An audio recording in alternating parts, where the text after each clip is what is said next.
todas ellas con una intensidad extraordinaria y al mismo tiempo con un sentido del humor a prueba de bomba. Susan Sarandon además es una mujer con un compromiso con su tiempo y con el mundo en que vive, que ha demostrado en muchísimas ocasiones, y esto también nos hizo pensar que sería el Goya Internacional mejor para esta gala. Así que os dejo con Susan Sarandon. Muchas gracias por acudir. Estamos muy contentos de estar en Barcelona celebrando el 40 aniversario de la gala de los Goya.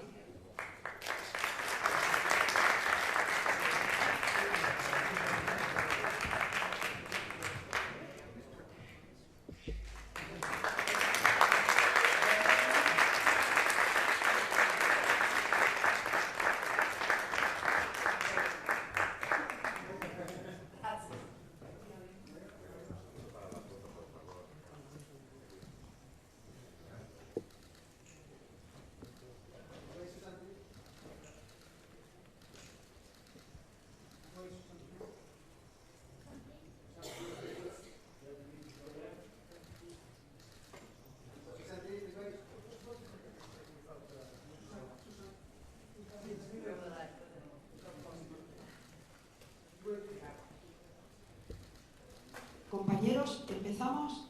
A partir de ahora tenemos como 30 minutos. Por favor, levantar la mano y os vamos dando paso. ¿Vale? De acuerdo.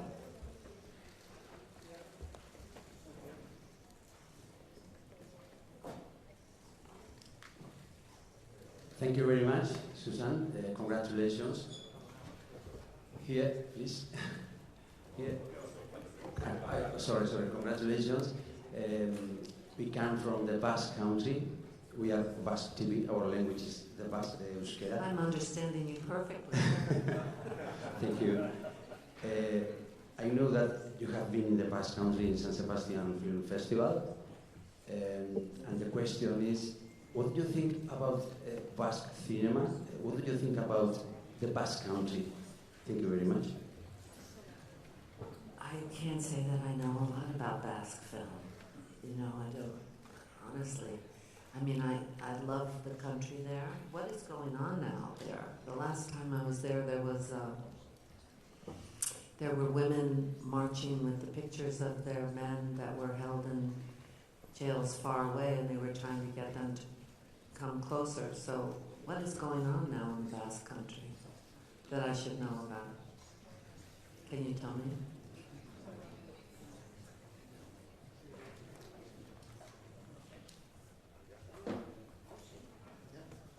Oh, is he not going to answer my question?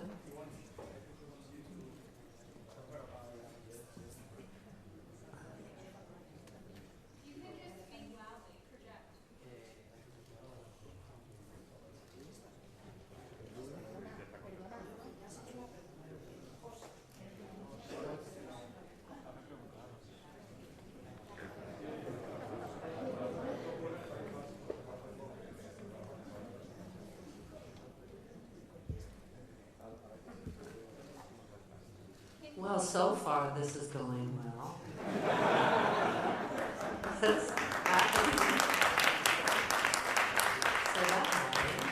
Thank you, I'm sorry. Okay. Susan. Yes. In these awards, we have many nominations of the Basque Country. So we are very happy with the Basque cinema. On my question, my question was later. Thank you very Well, much. maybe I can get a link and see some of the films. Yes? Yes. Thank you. Yes. Thanks so much. Yes, thank you. Hi, Susan here. I'm José Fernández from Spanish Public Television. Y te quería preguntar, durante todos estos años de carrera, ¿en qué momento has sido más feliz? ¿En alguna de tus películas o en alguno de tus actos políticos donde intentas que vivamos un mundo mejor?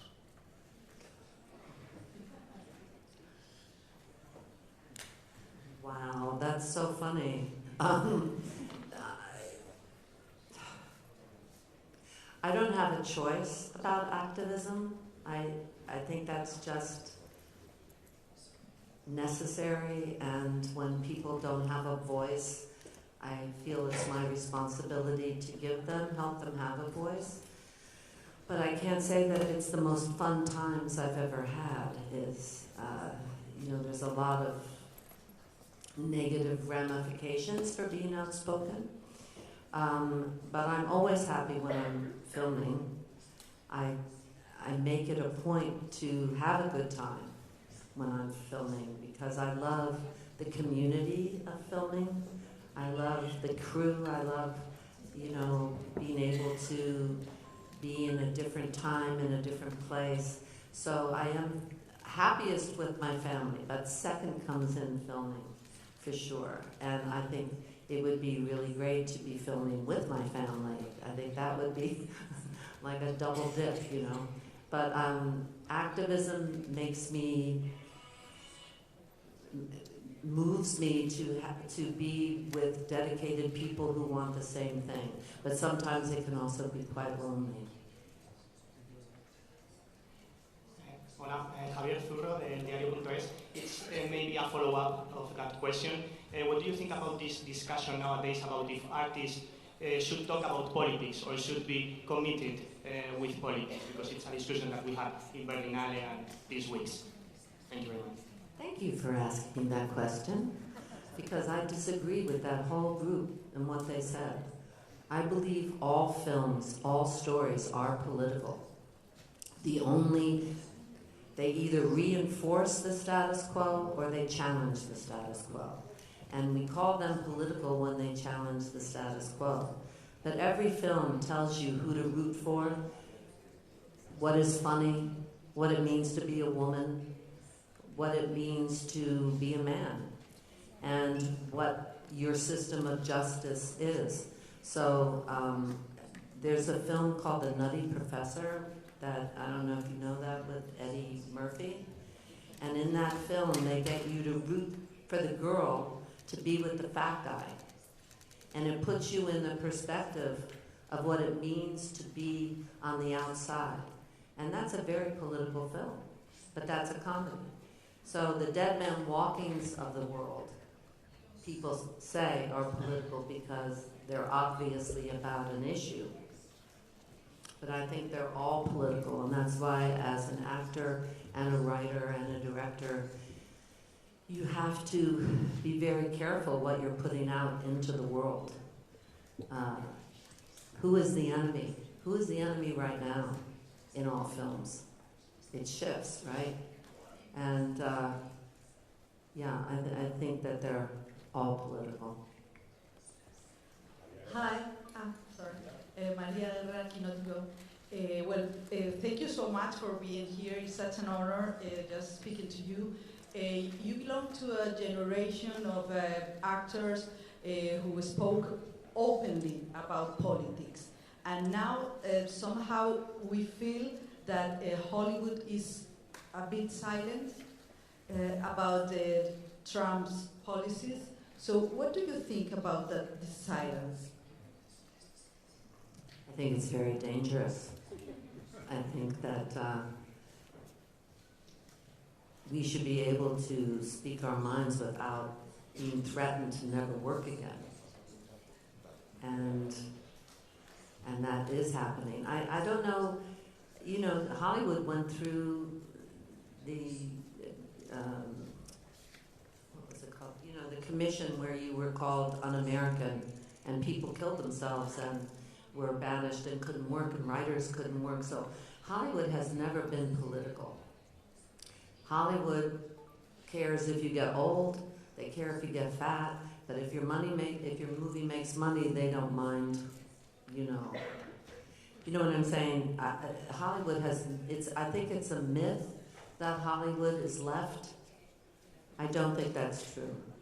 I think there are small films that get made and some big films that get made, but Hollywood doesn't have a history of being, when the times get tough, they are not left-leaning or progressive. They mostly speak for whatever the power of the situation is. So I don't know that through all the blacklisting, you know, we look at that period and that was pretty much what we're going through now.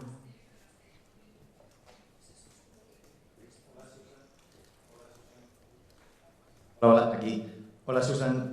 Te quería preguntar, bueno, en primer lloc, agrair la teva visita i preguntar-te també sobre els conflictes. Parlaves de que Hollywood potser no s'ha posicionat prou, però volia saber doncs, la teva posició amb algun dels conflictes candents ara mateix, i parlo del conflicte que hi ha als Estats Units amb la policia fronterera, amb l'ICE, i també doncs, del genocidi a Gaza.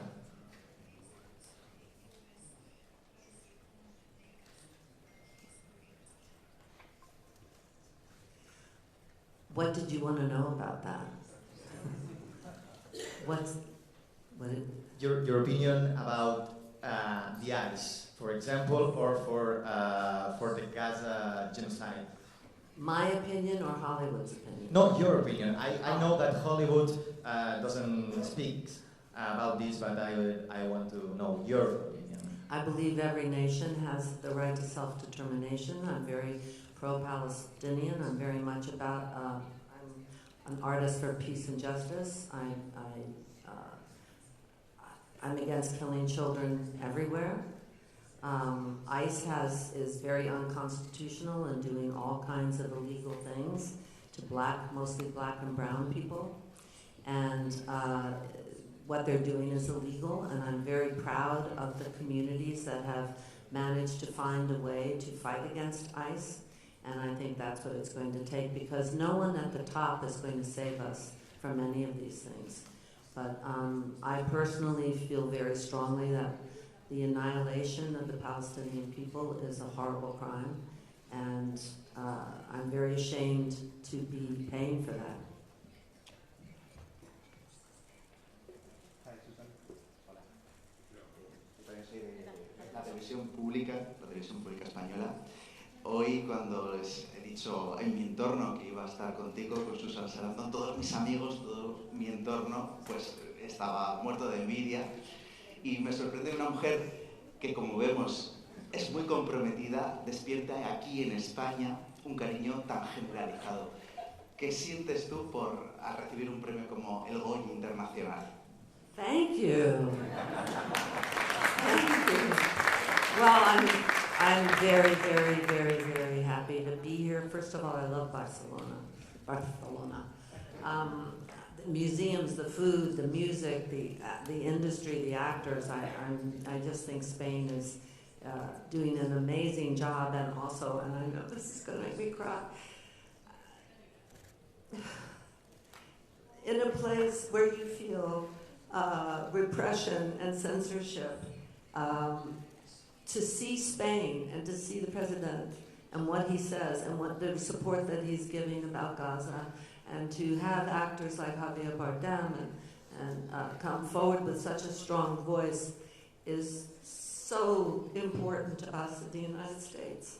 I can't tell you, when you turn on the TV and you see how strong Spain is and how clear that you are morally about these issues, it makes you feel less alone. It makes you feel that there is hope because of you all, and the fact that you just don't hear that on television in the United States. You don't know that that exists. And when someone stands up so strongly, when a nation stands up, and I include Ireland in this too, I can't tell you how very important it is to those of us who are trying in an atmosphere that is very difficult.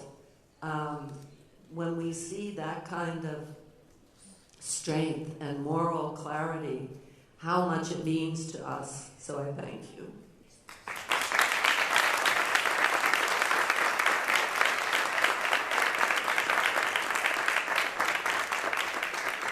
Hola. So you have to come to live here, maybe. Pepa Blanes de Cadenas de Radio. Yo quería preguntarte, has hecho todo tipo de papeles en tu carrera, papeles con el que muchas nos hemos identificado, hemos visto referentes. Ahora trabajas menos. Yo quería preguntarte a qué se debe que trabajes menos, si llegan menos papeles, si existen listas negras en Hollywood y por eso llegan menos papeles, o si es que no te interesan los papeles que te llegan. The very first November I was fired by my agency, specifically for marching and speaking out about Gaza, for asking for a ceasefire. And it became impossible for me to even be on television. I don't know lately if it's changed, but and I couldn't do any major film, anything connected with, Hollywood. I found agents ultimately in England and in Italy, and I worked there. I just did a film in Italy, and I did a play at the Old Vic for a number of months. But I know that, this Italian director that just hired me, he was told not to hire me. So that's still recently. He didn't listen, but they had that conversation. So right now I kind of specialize in tiny films with directors who have never directed and are independent films, and films that are in Europe or in Italy, and So that's the main reason I haven't been working as much. Hi, Vani from Universo. My answer was stolen before, so I have to impose another one. What do you think? You talked about the Spanish government. You feel good here in Spain. What do you think exactly about the Spanish Prime Minister, Pedro Sánchez? That handsome guy, that tall, handsome guy. Well, I don't know that much about him, except that whenever I've seen him, he has been on the right side of history, and also said it in a very clear way. So I think he's going to be there tomorrow night, so maybe I'll get more information. Nice to meet you. Thank you. You've done everything in your career. What do you think still have left to do?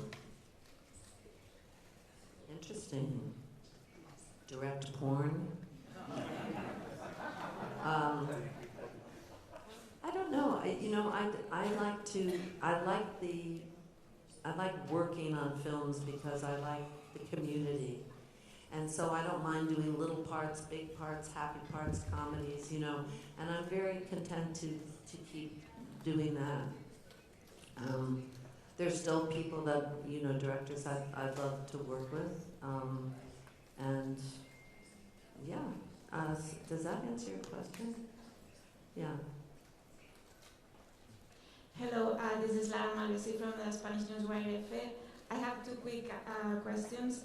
First of all, you were so moved talking about Spain. I wonder if you will follow other artists and maybe left the US and live here in Spain, where I think many directors would cast you.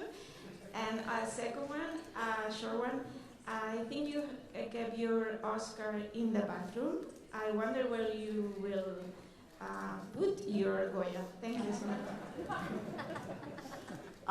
Well, I have worked with Richard Gere a number of times. Maybe he'll let me come stay at his house. I don't know. I have children and grandchildren, and I just can't leave them, really. I just can't. So I love the idea of spending time working with other people in other countries. I talked to Pedro Almodovar about why doesn't he cast me in anything? Couldn't he find a movie where there's a stupid American that can't speak Spanish and she has a relationship with someone that does speak Spanish, and how funny and interesting that would be, because that happens, right? But so far he hasn't cast me, so I don't know, and maybe I'll find some other directors now that could find some way to take advantage of the fact that I don't speak Spanish. I speak some Italian because I have a child, an Italian child. So I did live in Italy for a while. Maybe if I came here, I would learn to speak Spanish. I don't know, but it's so seductive. Spain has so much that's beautiful about Spain and sensual, and that I could see myself living here for a while, but I can't really. I mean, my grandkids are little, so I feel like even when I'm away for a week, they've changed so much, so I hate being away for any period of time. Hola. Hola. Hola. I spelled Spanish. José Manuel Romero de la cadena SER. Le quería preguntar, porque aunque ha dejado claro que no tiene mucha confianza en Hollywood, sí que hay un cambio en los últimos años con muchas actrices y mujeres pasándose a producir las películas. Si siente que ese es un gran cambio para las mujeres, el haber decidido pasar a la producción, y si es algo que echó en falta en su generación de haber tener ese lugar de poder quizá en la industria.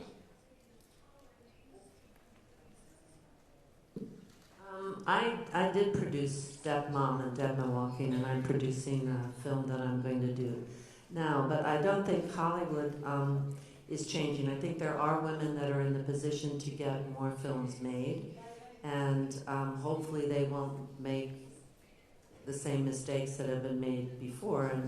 But I think the first wave of something that was really different came a number of years ago when all of those female comedians made movies, and suddenly that was the first, group of independent female producers that really made successes. Were a wave of comedies that women did, but there are a lot of women producing now actors, and I think that's fabulous, and I think it will continue. There's a lot of, the problem is not getting a movie made. The problem is, where do you put it? You don't have those little cinemas that you used to have, that I could see a lot of foreign films in anymore. They're all been taken over by these conglomerates, as everything has been, right? So if you do a little independent film, and of course it goes to festivals, and you're trying to find a way that you can get it seen. So what we need is not just people producing independent films. We need some kind of a platform to see those films. There's a platform called Watermelon Films that has scooped up a lot of the films that are about Palestinians or related in some way to that kind of a historical event. But there aren't places to put these gems, these little independent, beautiful films, unless someone finds it and really champions it. Because if it doesn't cost a lot to make, studios don't want to put a lot of money into it if it's not theirs, So I think that it's wonderful that so many films are being made, but we have to find some way that they can be seen. Here, Spanish agency, EFE. Here. Since Thelma and Louise movie, how do you think that feminism has changed? What has changed? Feminism. Has feminism changed? I'm not sure I even know what everybody... It's like communism, feminism. Everybody has a different idea of what feminism is, different idea of what communism is, all these isms. I think that, as you said, there's more women that are telling women's stories, and I think that's really important. And there's a lot of women that are have their businesses, have more choice about whether or not you have a child. In the United States, we seem to be going backwards about all of that. So I don't include just feminism in the United States, because between the banning of contraception and abortion and all of the other things that are being passed now, that there's been a real attempt to erase women from jobs and from history. especially women of color.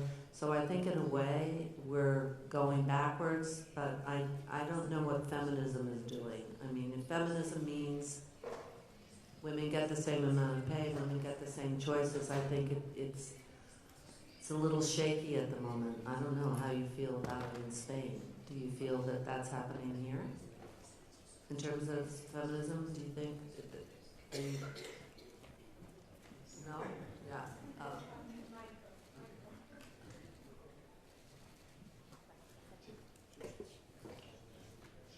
Mi pregunta tiene que ver con la de la compañera. Usted empezó en un momento donde se hacían un montón de películas donde las mujeres siempre eran salvadas por un hombre, pero usted nunca ha hecho ese tipo de personajes. Sus personajes son valientes, son autosuficientes, y en un momento quizás dio voz a esas mujeres. Ahora es más fácil hablar de feminismo, pero en ese momento quizás no lo fue tanto. Susan, ¿qué piensas sobre esta apreciación? Well, Robert Redford tried to save me on the wing of a plane and I died, so he didn't do a very good job of saving me in that movie. I'm trying to think through everything. God, I've done so many films. I'm so old. I have to say that, you know, when I get a question like that, I don't feel like my characters are that brave. I feel like they do what they have to do, but it's not easy, which isn't the same thing. When I was helping write Dead Man Walking, one of the things about Sister Helen that was so interesting was that she didn't start off as a hero. She just kept getting deeper and deeper and deeper and deeper because of circumstances and because of questions. And she eventually became the woman that she was. But it wasn't, it's not like men when they're heroes in films and they just come through the door shooting. I had a real problem with Thelma and Louise because I said to Ridley, I don't want to do a revenge film. I think she feels after she's inadvertently killed that man that she has to pay a price. And that's what makes her different than a man doing a revenge film. It's not making her happy. She's trying to understand what happened. I think revenge is so cheap. So in a way, somehow I got this reputation for playing really strong women, but they never feel like they really are on top of it to me. And I think that's what life's about, is you just keep going forward, even when you don't know what you're doing and it costs you a lot. You just keep moving. And that's what they feel like more, you know, that even when they're brave, it costs them. Hello, Susan. My name is David Martos from Quinótico. You just said that you're going to produce a new film. My question is, why haven't you directed your own films? And if you were to direct, whose steps would you follow? Any filmmakers come to mind? Thank you. I just can't deal with the suits. Do you know what that means? Like I don't think I could work within a system where there's 8 people at the monitor watching and telling you what tie he should be wearing. That kind of filmmaking doesn't interest me.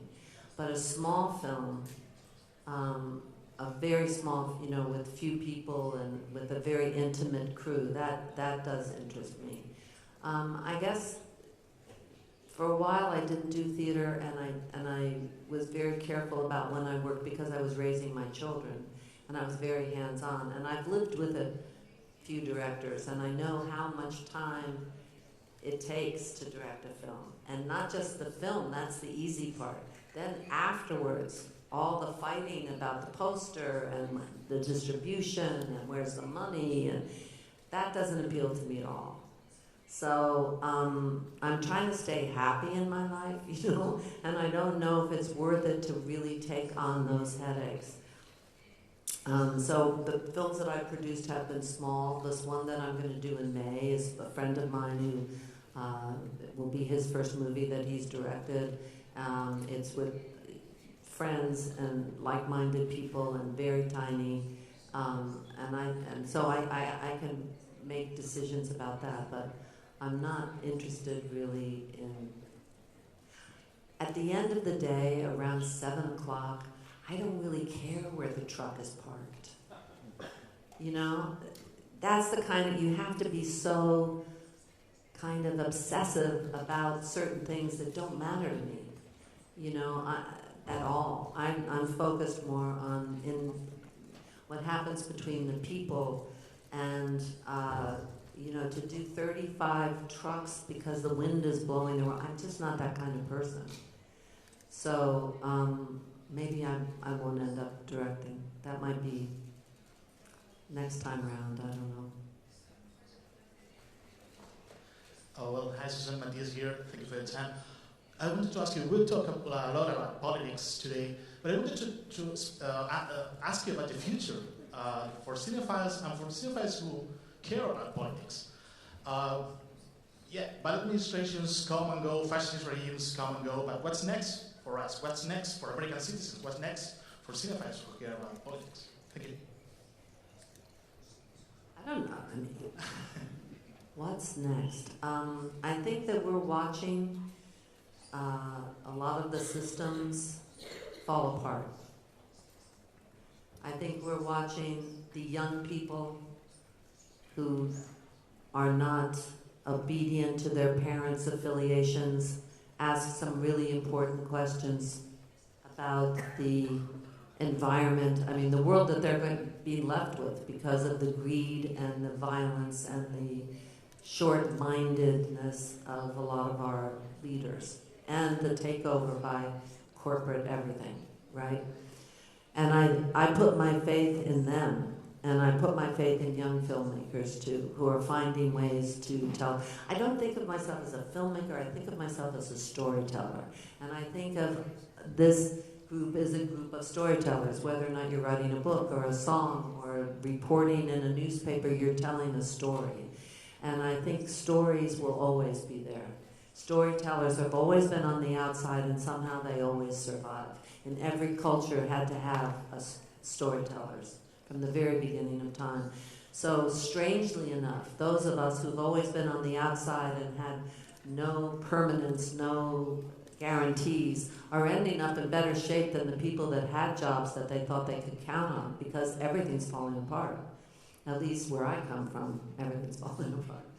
And so I think we have to think of what the communities will be. What will the structure be? Because these systems are not doing very well.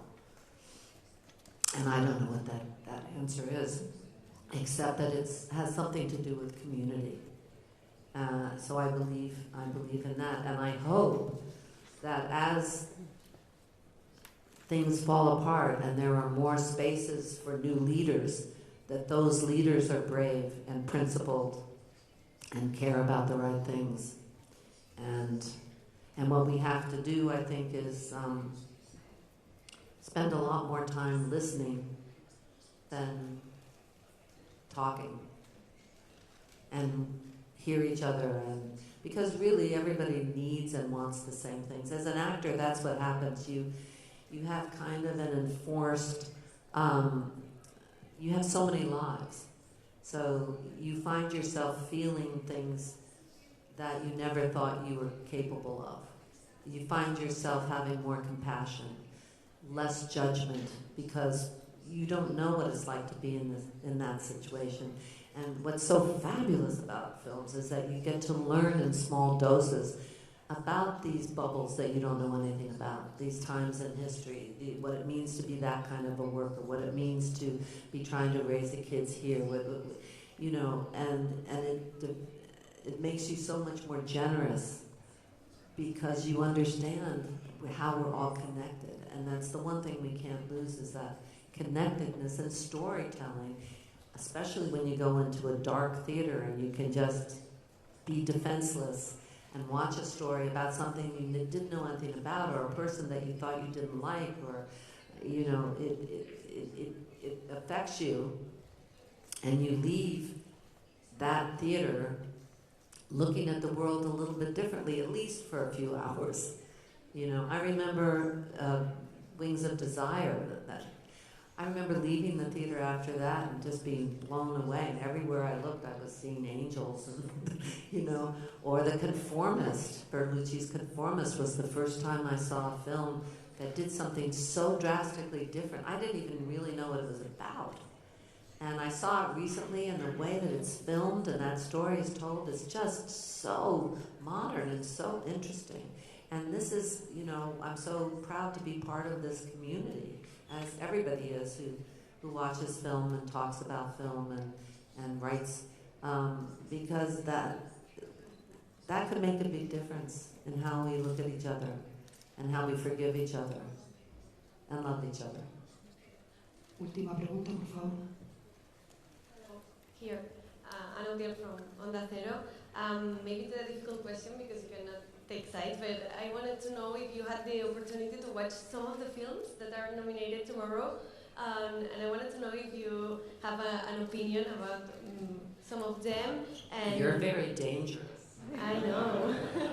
I don't know. Or at least an opinion about the current situation of Spanish cinema, if it's a better question for you. Tell me give me an example. I don't know necessarily Spanish cinema. About the films that are... which film are you tricking me with here? For example, Sirat, which is also... Alright, that killed me.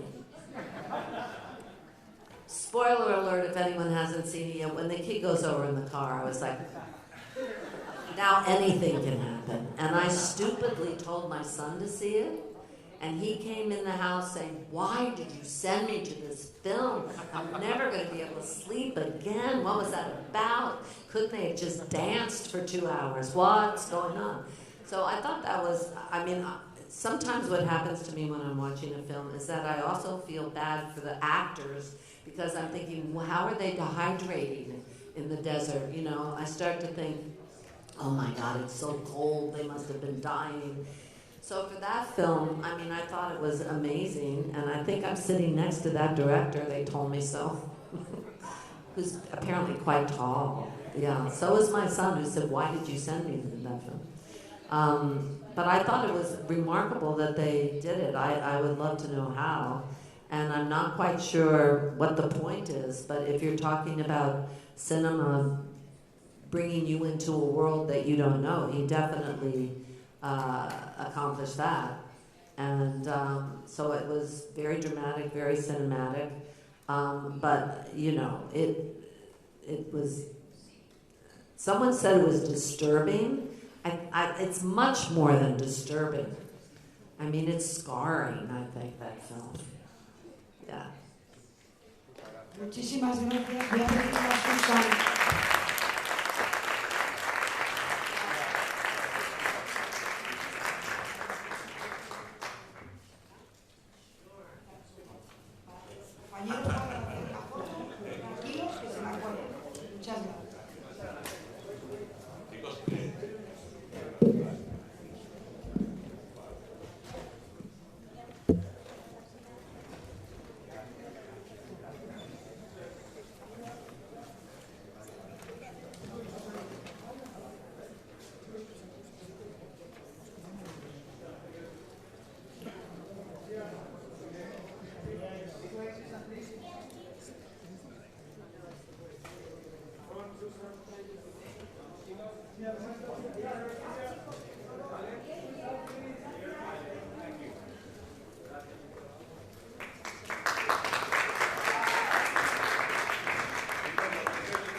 Aguantad un segundo, de verdad, no